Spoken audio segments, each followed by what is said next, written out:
स्वागत है आपका कक्षा 11 की एनसीईआरटी भारत भौतिक पर्यावरण के चैप्टर 2 में। हम इसको कंटिन्यू करते हुए यहाँ से पढ़ते हैं, ठीक है। पूर्वी पहाड़ियाँ और पर्वत। हिमालय के इस भाग में पहाड़ियों की दिशा उत्तर से दक्षिण है। मैं आपको मैप के द्वारा बताता हूँ, बड़े शांतिपूर्वक देखना, आप अपने आप समझ जाओगे। उत्तर से दक्षिण, ये देखो, ये हिमालय का भूभाग है जिसकी हम बात कर रहे थे। ये दिशा कौन सी हो रही है? उत्तर दक्षिण, ठीक है। ये पहाड़ियाँ विभिन्न स्थानीय नामों से जानी जाती हैं, जैसे उत्तर में पटकाई-बुम, नागा पहाड़ियाँ, मणिपुर पहाड़ियाँ, दक्षिण में मिजो या लोसाई पहाड़ियाँ के नाम से जानी जाती हैं। हम इनको भी अपने मैप पे लोकेट कर लेते हैं। यह है अपनी पटकाई-बुम। ये कहाँ पे है एक्चुअली? ये नागालैंड, अरुणाचल प्रदेश और असम के ट्राई जंक्शन पर है पटकाई-बुम, ठीक है। नागा श्रेणी, नागा कहाँ पे है? नागालैंड में होगी, ऑब्वियस बात है। और मिजो श्रेणी मिजोरम में होगी। एक है मणिपुर, तो मणिपुर में है वो, ठीक है। यह एक नीची पहाड़ियों का क्षेत्र है जहाँ अनेक जनजातियाँ झूम या स्थानांतरित खेती करती हैं। एक्चुअली मैं आपको झूम और स्थानांतरित खेती पहले ही समझा चुका हूँ। मैं इसका फ़ोटो बताना भूल गया था, तो मैं आपको इसको फ़ोटो और बता देता हूँ, तो जिससे क्लियर हो जाएगा आपको। ये देखो, इसको करते हैं झूम खेती। क्या करते हैं? यहाँ के वृक्ष काट देते हैं, फिर, है ना, फिर जो भी बचा कुचा पदार्थ होते हैं फिर उसमें आग लगा देते हैं, जिसको बर्न कर देते हैं। आप देख रहे हो आग के स्लेस, राख के स्लेसेस यहाँ पे हैं, ठीक है। तो फिर इसको क्या बोल देते हैं? जिससे बोल देते हैं वर्ण खेती, वर्ण खेती भी बोलते हैं ना। कुछ समय तक यहाँ पे करते हैं, तो दूसरे समय दूसरी जगह देख लेते हैं, तो इससे एक जगह से दूसरी जगह ट्रांसफ़र जब होते हैं तो इसलिए उसको स्थानांतरित खेती भी बोल देते हैं, ठीक है। यहाँ ज़्यादातर पहाड़ियाँ छोटे बड़े नदी नालों द्वारा अलग होती हैं। समझना बच्चे से, क्योंकि अब इसमें बहुत सी नदियों के संदर्भ में आएंगे। हम इन नदियों को एक अलग वीडियो में पढ़ेंगे, लेकिन फिर भी हम यहाँ से क्लियर करते हुए चलते हैं, जिससे कि आप वहाँ पे पढ़ो तो आपको ऐसा न लगे कि हम इनको जानते नहीं हैं, ठीक है। जैसे बराक मणिपुर और मिजोरम की एक मुख्य नदी है। हम बराक नदी को भी देख लेते हैं मैप पे, ठीक है। ये देखो, उसका क्लियर मैप तो नहीं मिल पाया, लेकिन ये मैप ऐसा है। इससे हाईलाइट करता हूँ, ये जा रही है ना, ये बाद में एक्चुअली क्या ब्रह्मपुत्र से मिल जाती है बांग्लादेश में, ठीक है। मणिपुर घाटी के मध्य एक झील है जिसे कहते हैं लोकटक झील। ये चारों ओर से पहाड़ियों से घिरी हुई है। हम इसको भी देख लेते हैं, लोकटक झील के बारे में भी पढ़ लेते हैं थोड़ा। यह है लोकटक झील का उदाहरण, चारों ओर पहाड़ियों से घिरी हुई है। ये एक्चुअली ये एक ऐसी झील है जिसमें फुमडी पाई जाती हैं, ठीक है। ये गोल गोल ये घेरे दिख रहे हैं ना आपको, ये फुमडी होती हैं। ये शैवालों से बनी होती हैं। एक्चुअली यहाँ पे एक क्या है, केइबुल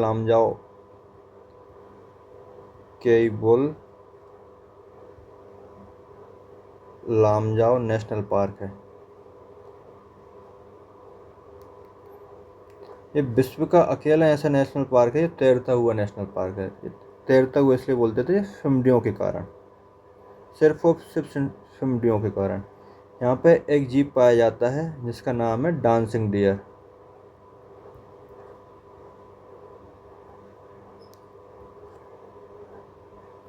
जिसको बोलते हैं Sangai deer. Sangai the dancing deer इसलिए बोलते हैं क्योंकि ये बहुत कूद कूद के चलता है, एक फुमडी से दूसरी, दूसरी तीसरी, तो इसलिए इसको डांसिंग डियर बोल देते हैं। ठीक है, ये चीज़ याद रखना आप। मिजोरम जिसे मोलासिस बेसिन भी बोलते हैं। मोलासिस क्यों बोलते हैं? क्योंकि यहाँ की जो परतें हैं ना बहुत मृदुल यानी कि नरम है, और असंगठित मतलब कई पदार्थों से मिलकर बनी हुई हैं, इसलिए इसको असंगठित बोल देते हैं। एक फ़ोटो दिखाता हूँ आपको, ये देखो, मृदुल बहुत भंगुर टाइप की हैं, थोड़ी से में अपर्दन होने लगता है, कटने लगती हैं। अब देखो आपको दिख रहा है इसमें पैचेस दिख रहे हैं अलग अलग पदार्थों पे, ये अलग तरीके की है, ये अलग तरीके की है, तो इसलिए असंगठित करके है, तो इसलिए इसको असंगठित बोलते हैं। ठीक है। नागालैंड में बहने वाली ज़्यादातर नदियाँ ब्रह्मपुत्र नदी की सहायक नदियाँ हैं। ब्रह्मपुत्र हम पिछले वीडियो में लोकेट कर चुके थे। मिजोरम और मणिपुर की 2 नदियाँ बराक नदी की सहायक नदियाँ हैं। इनको बस याद रख लेना आप, क्योंकि ये मैप में मिलती नहीं है। मिजोरम और मणिपुर की 2 नदियाँ बराक नदी की सहायक नदियाँ हैं, जो मेघना नदी की एक सहायक नदी है। एक्चुअली जब क्या होता है, एक मिनट, एक्चुअली ऐसे समझो, जब गंगा नदी बांग्लादेश में जाती है ना, तो वहाँ से एक नदी आती है पद्मा, ये दोनों मिल जाती हैं तो इसको बोलने लगते हैं जमुना। ठीक है। जमुना में एक नदी है मेघना, तो मेघना आके इसमें मिल जाती है तो इसको पूरी को फिर मेघना बोलने लगते हैं।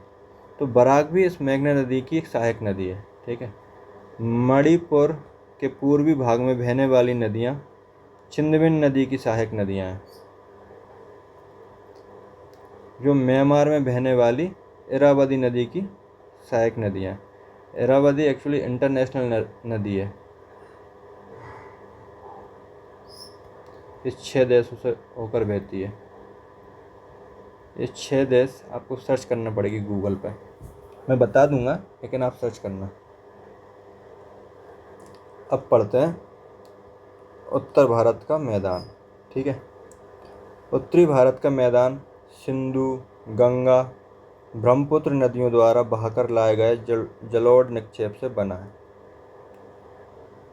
ठीक है, समझते हैं। ये देखो, ये सिंधु है, ये गंगा है, ये ब्रह्मपुत्र है। जो मैदान है ना, यहाँ से लेके यहाँ तक फैला हुआ है पूरा। ठीक है। तो सिंधु, गंगा और ब्रह्मपुत्र की जितनी भी नदियाँ हैं उनके द्वारा बहाकर लाए गए जो अवसाद हैं, उनके द्वारा ये बना निर्मित मैदान है। इस मैदान की पूर्व से पश्चिम लंबाई कितनी है? 32 किलोमीटर, याद रख लेना। औसत चौड़ाई कितनी है? 150 से 300 किलोमीटर। जलोढ़ निक्षेप की अधिकतम गहराई है 1000 से 2000 मीटर, क्योंकि बहुत लंबे समय से ये निक्षेप करती आ रही हैं ये नदियाँ, तो इसलिए इनकी गहराई बहुत ज़्यादा हो गई, 1000 से 2000 मीटर तक, यानी कि 2 किलोमीटर तक मिल सकती है। उत्तर से दक्षिण दिशा में इन मैदानों को 3 भागों में बांट सकते हैं। कौन कौन से भाग हैं वो? भावर, तराई और जलोढ़। एक एक करके अब तीनों को समझते हैं। जलोढ़ को आगे खादर और बांगर में बांट देते हैं। एक्चुअली इनको मैं फर्दर समझाऊंगा आपको, जस्ट बैठ। भावर क्या है? भावर 8 से 10 किलोमीटर चौड़ाई की पतली पट्टी है, जो शिवालिक के गिरिपद होता है, मतलब ये पर्वत है, पर्वत के नीचे वाले भाग में गिरिपद के समानांतर फैली हुई है। ठीक है, यानी ये ऐसी शिवालिक होगी तो इसके समानांतर ऐसी फैली हुई है ये पट्टी। इसके परिणाम स्वरूप हिमालय पर्वत श्रेणियों से बाहर निकलती नदियाँ यहाँ भारी जल भार जैसे बड़े सेल गोलास में जमा कर देती हैं और कभी कभी स्वयं इसी में लुप्त हो जाती हैं। भावर, अब इसका फ़ोटो देख लेते हैं तो बहुत अच्छे से समझ में जाएगा आपको। मुझे यार यही फ़ोटो मिला तो मैं इसलिए देख के आया। देखो, ऐसे बड़े बड़े गोलास पत्थर जमा हो जाते हैं। यहाँ पे नदियाँ क्या एकदम से लुप्त होती दिखाई प्रतीत होती है, इसमें तो दिख रही थोड़ी सी, लेकिन इसमें लुप्त होती प्रतीत हो जाती है ना, यहाँ पे दिखती नहीं है, इस वजह से इसको भावर बोलते हैं। वहीं भावर के दक्षिण में तराई क्षेत्र है। जैसे ये भावर है, इसके दक्षिण में तराई क्षेत्र मिल जाएगा। भावर तराई, जिसकी चौड़ाई 8-10 से 20 किलोमीटर है। भावर क्षेत्र में लुप्त नदियाँ इस प्रदेश में धरातल पर निकलकर प्रकट होती हैं, क्योंकि इनकी निश्चित वाहिकाएं नहीं होती और यह क्षेत्र अनूप बन जाता है। अनूप का मतलब होता है दलदली, ठीक है, यहाँ पानी और मिट्टी का मिक्सचर होता है तो वहाँ दलदली क्षेत्र बन जाते हैं, जिसे तराई कहते हैं। इसका भी फोटो देख लेते हैं, बड़े इत्मीनान। दिख रहा है आपको, ये नदियाँ उभरती हुई दिख रही हैं यहाँ पे, ये दलदली क्षेत्र है। आपने शायद अभी कभी वीडियो में जो होता है ना, सिकाड़ा अपन जिसको खाते हैं, उसकी खेती करते हुए देखा होगा, तो वो बिहार में ज़्यादातर उनकी खेती होती है, तो ऐसे क्षेत्रों में होती है, दलदली क्षेत्रों में, ठीक है। यह क्षेत्र प्राकृतिक वनस्पति से ढका रहता है और विभिन्न प्रकार के वन्य प्राणियों का घर होता है। अब दलदली क्षेत्र होगा, घास फूस उग रहे होंगे, तो बहुत से प्राणी आ ही जाते हैं, जैसे सांप बिच्छू, बहुत प्राणी रहते हैं वहाँ पे। तराई से दक्षिण में मैदान है, पुराने और नए जलोढ़ से बना होने के कारण वांगर और खादर बोलते हैं। एक्चुअली होता क्या है, जो जलोढ़ निक्षेप होते हैं ना, नदियाँ लगातार बहा के निक्षेपित कर रही हैं इनको, और निक्षेप कर रही हैं तो नदियाँ लगातार विसर्प बना रही हैं, और विसर्प के कारण, विसर्प का फोटो देखा था आपने, ऐसा ऐसा ऐसा, ठीक है। तो विसर्प के कारण ये नदियाँ अपना मार्ग बदलने के लिए जानी जाते हैं। तो कभी नदी यहाँ से जा रही होगी, यहाँ से जा रही होगी, कभी यहाँ से जाने लगेगी, तो ये वाला क्षेत्र छूट जाता है। अब यहाँ पे लगातार जलोढ़ निक्षेप होते रहते हैं, ये नए जलोढ़ हो जाते हैं, ये पुराने पड़ जाते हैं इसकी अपेक्षा, तो ये पुराने वालों को बोल देते हैं क्या, बांगर, और नए वालों को क्या बोल देते हैं, खादर। एक्चुअली आप कन्फ्यूज हो गए इसको याद करने में, तो इसलिए मैं आपको एक एक्रोनिम बता देता हूँ जिससे मैंने याद किया था, इसको याद कर लिया था मैंने, खान बापू। खा से खादर, ना से नई, ठीक है, बा से बांगर, पू से पुरानी। तो ऐसे करके मुझे याद हो गया था, तो मैं कभी कंफ्यूज नहीं हुआ उसमें, ठीक। बांगर और खादर कहलाता है। इस नदी की प्रौढ़ अवस्था में बनने वाली अपर्दनी और निक्षेपण आकृतियाँ जैसे बालू रोधिका, विसर्प, गोकुर झीलें, गुमपुत नदियाँ पाई जाती हैं। प्रौढ़ अवस्था में क्या होता है, नदी की गहराई थोड़ी सी बढ़ जाती है,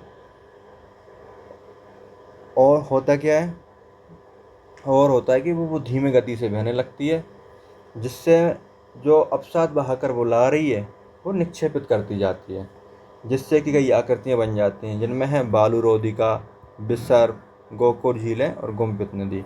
हम एक एक को फोटो के द्वारा बड़े इत्मीनान से, बड़े अच्छे से समझेंगे। बालू रोधिका आप नाम से समझ रहे हो, तो बालू बहाकर ला रही होगी, यहाँ पे इकट्ठा कर देती है, जिससे रोधिका बन जा रही होगी। रोधिका मतलब अवरोध, ठीक है, तो एक टापू टाइप का बन जा रहा होगा, यहाँ नदी बह रही होगी, तो उसको बालू रोधिका बोलते हैं। मैं फ़ोटो बता देता हूँ आपको इसको, ये देखो, ऐसे निक्षेपण कर दे रही है, यहाँ से नदी बह रही है, इससे उबार आ गया इसमें, तो बालू रोधिका बन जा रही है। यहाँ से नदी और ज़्यादा आगे नहीं बढ़ पा रही, जब पानी की स्तर इतना ज़्यादा बढ़ पाएगा, इसको ऊपर उठ जाएगा तो ऊपर उठ जाएगी। विसर्प को हमने पिछली बार समझ लिया था, एक बार और समझ लेते हैं। विसर्प नदियों द्वारा लगातार अपर्दन निक्षेपण के द्वारा अपना मार्ग एक सांप की चाल की आकृति की तरह बना लेना ही उसको विसर्प बोलते हैं। सर्प यानी सांप, ठीक है। अब तीसरा है इसमें गोकुर झीलें। गोखुर यानी कि जो गाय का खुर होता है ना, लाइक दैट, ठीक है, इस टाइप की जो झीलें बनती हैं उसको गोकुर झील बोलते हैं। इस टाइप की झील तभी बनती हैं जैसे जैसे मान लो पहले इसके लिए सबसे पहली कंडीशन चाहिए विसर्प बना रही हो वो नदी। अब विसर्प के द्वारा क्या चाहिए होता है, और नदी का निक्षेपण यहाँ पे होता रहना चाहिए, यहाँ पे निक्षेपण होता जाता है। ठीक है, तो इससे एक रोधिका बन जाती है, रोधिका बन जाती है और नदी अपने यहाँ से मार्ग परिवर्तित करके यहाँ से आ जाती है। और ये छोटा हुआ भाग जो होता है ना, झील का बचा हुआ होता है, उसको गोकोर झील बोल देते हैं। देख रहे खुर की तरह जो अभी बनाया था। अब इसको फोटो में देख लेते हैं, इससे बहुत अच्छे से आपका क्लैरिफिकेशन हो जाएगा। ये देखो, आपका ये गोकोर झील देख रहे होगे यहाँ पे, ये देखो, ये देखो, हो गया, क्लैरिफाई हो गया, बन पा रही हैं अच्छे से। ये मुख्य नदी बह रही है, ये देखो विसर्प क्या करती जा रही है ना, ये ऐसा है। अब है गुम्पित नदी। गुम्पित नदी में ऐसे ही होता है, जब मुख्य नदी बह रही होती है ना, ऐसे ये बह रही है और अवसाद लाके अपने ही मार्ग में जमा कर लेती है और दो धाराओं में परिवर्तित हो जाती है, दो धाराओं में बढ़ जाती है, और बीच का जो टापू निकल के आता है तो उसको गुम्फित नदी बोल देते हैं। इसका भी एक फ़ोटो देख लेते हैं। ये देखो, आई होप क्लियर हो रहा होगा। ये मुख्य नदी है, यहाँ पे इसने अवसाद जमा कर दिया इस टाइप के, यहाँ से दो धाराओं में परिवर्तित हो गई, दो धाराओं में विभाजित हो गई, इसको गुम्फित नदी बोल देते हैं। ब्रह्मपुत्र घाटी का मैदानी नदीय द्वीप और बालू रोधिकाओं की उपस्थिति के लिए जाना जाता है। एक्चुअली जो ब्रह्मपुत्र नदी द्वारा जो नदीय द्वीप होता है ना, उसका नाम है माजुली, जो असम में मिलेगा आपको। ये एक ऐसा द्वीप है जो विश्व का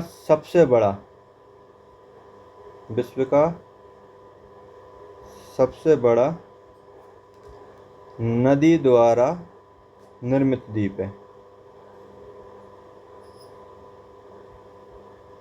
ठीक है, यहाँ ज़्यादातर क्षेत्र में समय समय पर बाढ़ आती रहती है, क्योंकि अब नदी के बीच में ही बना होगा, तो मुख्य नदी जो पानी बहाकर लाएगी तो बार बार बाढ़ तो आएगी। नदियाँ अपना रास्ता बदलकर गुम्फित वाहिका बनाती रहती हैं। ये समझा दिया मैंने आपको।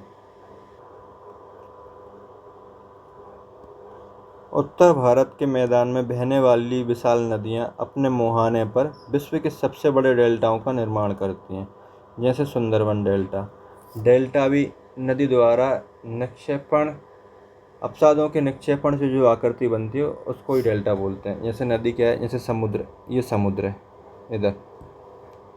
ठीक है, अब नदी जब समुद्र में मिलती है ना, तो यहाँ पे उसकी गति थोड़ी कम हो जाती है, क्योंकि इतना लंबा रास्ता, ऊपर से इतने अवसाद भाग के लेके आ रही है, तो यहाँ पे अवसाद धीरे धीरे करके जमा करती जाती है।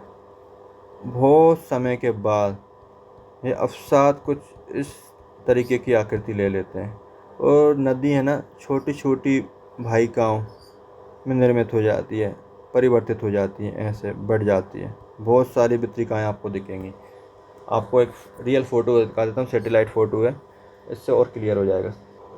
ये देखो, ये मुख्य नदी बहती हुई आ रही है, ये समुद्र है। यहाँ पे बहुत ज़्यादा निक्षेपित कर दिया, यहाँ पे डेल्टा का निर्माण कर दिया, और ये देखो वितरिकाओं में परिवर्तित हो रही है।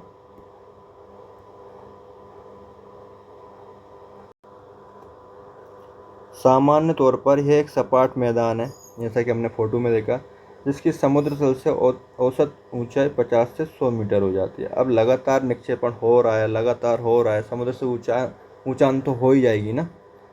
हरियाणा और दिल्ली राज्य सिंधु और गंगा नदी के बीच जल विभाजक का कार्य करते हैं।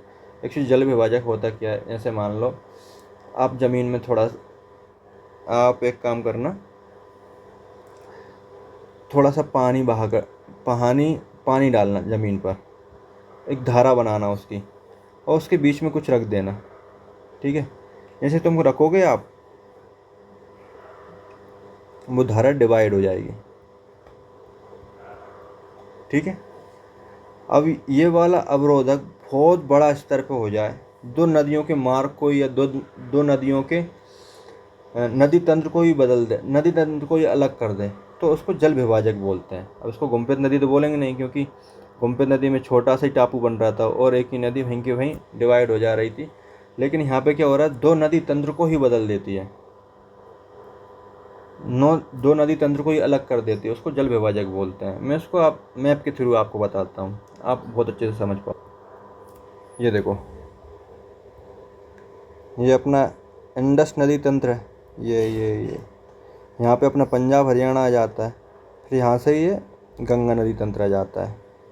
ठीक है, डिवाइड कर दिया ना इसने पूरे को अलग, तो इसलिए पंजाब और हरियाणा को बोलते हैं सिंधु और गंगा के मध्य जल विभाजक का काम करता है वो। ब्रह्मपुत्र नदी अपनी घाटी में उत्तर पूर्व से दक्षिण पश्चिम दिशा में बहती है, जैसा कि आपने मैप में देख ही लिया। परंतु बांग्लादेश में प्रवेश करने से पहले धुबरी के समीप ये नदी दक्षिण की ओर 90 डिग्री मुड़ जाती है और ये मैदान उपजाऊ जलोढ़ मिट्टी से बने हैं। नदी अवसाद बहाकर लेके आती तो जलोढ़ मिट्टी तो उसको बोल ही देते हैं। यहाँ कई प्रकार की फसलें जैसे गेहूँ, चावल, गन्ना, जूट उगाई जाती हैं, क्योंकि उत्पादक उर्वरक मिट्टी है, यहाँ पे फसल उगाने में घाटा थोड़ी ना है। यहाँ जनसंख्या का घनत्व ज़्यादा है क्योंकि वो मैदानी क्षेत्र है। मैदानी क्षेत्र में कृषि करने के लिए दशाएं तो उपलब्ध हो ही जा रही हैं, पानी आसानी से मिल ही जा रहा है, आवागमन भी आसानी से हो ही जाता है, ज़्यादा प्रॉब्लम नहीं पड़ती पहाड़ियों के कंपेयर में। तो इसलिए जनसंख्या का घनत्व वहाँ बढ़ ही जाता है। आप देखोगे हमारे जनसंख्या का घनत्व ज़्यादातर मैदानी क्षेत्र में, उत्तर प्रदेश, दिल्ली, हरियाणा, पंजाब इधर के क्षेत्र में। ठीक है, आज हम इतना ही रहने देते हैं और मैं आपसे इतनी रिक्वेस्ट करूँगा, क्योंकि हिंदी माध्यम के लिए मैं ये चैनल लेके आया हूँ क्योंकि जो प्रॉब्लम मैंने फेस करी है मैं नहीं चाहता कि वो कोई भी और हिंदी माध्यम का स्टूडेंट फेस करे। मैं उन प्रॉब्लम को रिजॉल्व करने के लिए चैनल लेके आया हूँ। प्लीज़ प्लीज़ प्लीज़ आपसे इतनी रिक्वेस्ट है कि आप उन तक पहुँचाइए, उन तक वीडियो शेयर करिए जो हिंदी मीडियम से पढ़ रहे हैं, जिससे कि वो कभी भी हर्डल फेस नहीं करेंगे। Thank you so much.